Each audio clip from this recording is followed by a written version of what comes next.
بسم اللہ الرحمن الرحیم۔ السلام علیکم اسٹوڈنٹس، آج ہم حصہ نثر سے سبق نمبر 4 اردو ادب میں عید الفطر پڑھیں گے۔ اس سبق کے مصنف ڈاکٹر وحید قریشی ہیں۔ اسٹوڈنٹس، آپ صفحہ نمبر 41-42 اوپن کریں۔ اس سبق کو پڑھنے سے پہلے ہم اس سبق کے مصنف کا تعارف پڑھیں گے۔ جیسا کہ آپ دیکھ رہے ہیں کہ مصنف کا تعارف صفحہ نمبر 41 پر دیا گیا ہے۔ ڈاکٹر وحید قریشی میاں والی میں پیدا ہوئے۔ آپ کا اصل نام عبدالوحید تھا۔ سن 1944 میں گورنمنٹ کالج لاہور سے BA آنرز کیا۔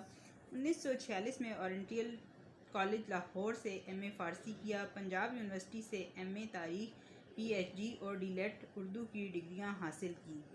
سن 1951 میں انہوں نے اسلامیہ کالج گوجرانوالہ سے لیکچرار کی حیثیت سے اپنی ملازمت کا آغاز کیا۔ ان کی اہم تصانیف میں اساسیات اقبال، نظر اقبال، کلاسیکی ادب کا تحقیقی مطالعہ، اقبال اور پاکستانی قومیت، مطالعہ ادبیات فارسی، پاکستان کی نظریاتی بنیادیں، مقالات تحقیق، تنقیدی مطالعہ، اردو نثر کے میلانات، مطالعہ حالی اور میر حسن اور ان کا زمانہ شامل ہیں۔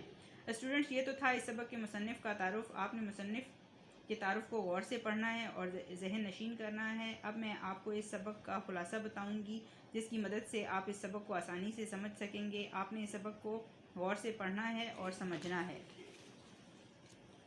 اس سبق میں ڈاکٹر وحید قریشی عید الفطر کے اثرات کو ایک مخصوص انداز میں پیش کرتے ہیں۔ اس سبق میں مصنف بتاتے ہیں کہ جنگ آزادی سے قبل اردو شعر و ادب میں غزل کا رواج تھا، جس میں زیادہ تر حسن و عشق کے موضوعات بیان کیے جاتے تھے۔ خاص طور پر محبوب کے متعلق جو غزلیں لکھی گئیں، شعراء نے ان میں زیادہ تر عید اور عید کے چاند کو موضوع سخن بنایا تو کبھی محبوب کی بہوؤں کو پہلی رات کے چاند سے تشبیہ دی۔ اس طرح عید کے دن کی ملاقاتیں اور عید سے متعلق مضامین زیر بحث رہے ہیں۔ 1857 کی جنگ آزادی کے بعد ملک کے سیاسی حالات میں تبدیلی آئی۔ شعراء نے صورتحال کا جائزہ لیا۔ غزل میں حسن و عشق کے تقلیدی اور بے سر و پا مضامین کے بجائے حقیقت نگاری پر زور دیا گیا، جس کی وجہ سے اردو شاعری میں وسعت پیدا ہو گئی اور شعراء نے غزل کے ساتھ ساتھ نظموں کی طرف بھی بھرپور توجہ دینا شروع کر دی۔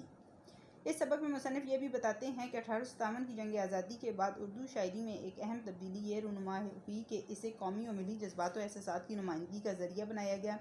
اس طرح اردو شاعری مسلمانوں کے افکار و خیالات کے اظہار کا مؤثر ذریعہ بن گئی۔ اس سبق میں مصنف یہ بھی کہتے ہیں کہ عید الفطر کے موقع پر بہت سی نظمیں لکھی گئیں۔ ان نظموں کی کثرت کی وجہ یہ تھی کہ شاعر اور ادیب اس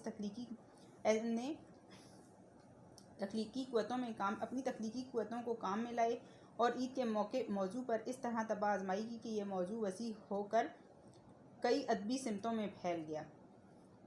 اس سے قبل عید کو محض خوشی کے اظہار کا ذریعہ خیال کیا جاتا تھا یا عید کے چاند کو سال میں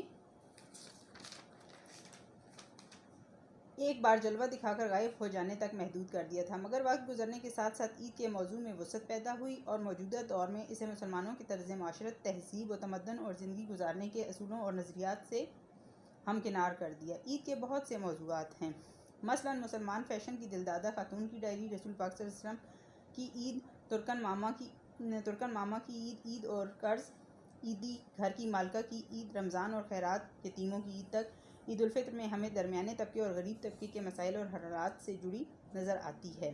اس سبق میں مصنف ہمیں یہ بھی بتاتے ہیں کہ موضوعات کے پھیلاؤ اور وسعت پذیری کی وجہ سے اس کی بنیادیں اردو زبان و ادب کی کہانیوں میں شامل ہو گئی ہیں۔ خواجہ حسن نظامی نے دہلی کی تباہی اور بربادی کے بارے میں جو نوحے لکھے ہیں، ان میں شہزادوں اور شہزادیوں کی انتہائی بے چارگی اور بری حالت میں عید گزارنے کا ذکر اہمیت رکھتا ہے۔ مصنف یہ بھی بتاتے ہیں کہ عید کے موقع پر تباہ حال اور غمزدہ لوگوں کے بارے میں بیان کی روایت کا آغاز سر سید احمد خان سے ہوتا ہے۔ سر سید احمد خان نے مسلمانان ہند کے عنوان سے مسلمانوں کی زندگی کے مسائل اور غربت کو تفصیل سے بیان کیا ہے۔ مسلمان عید کے تہوار کو بڑے جوش و خروش سے مناتے ہیں۔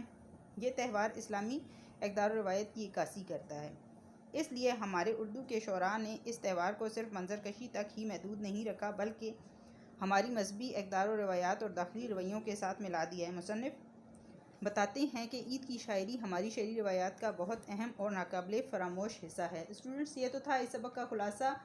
اس سبق کے سوالات، جوابات، اقتباس کی تشریح کے نوٹس کی پکچرز آپ کو دی جائیں گی۔ آپ نے ان کو غور سے پڑھنا ہے اور سمجھنا ہے۔ باقی مشقی سوالات آپ کو بک پر حل کروائے جائیں گے۔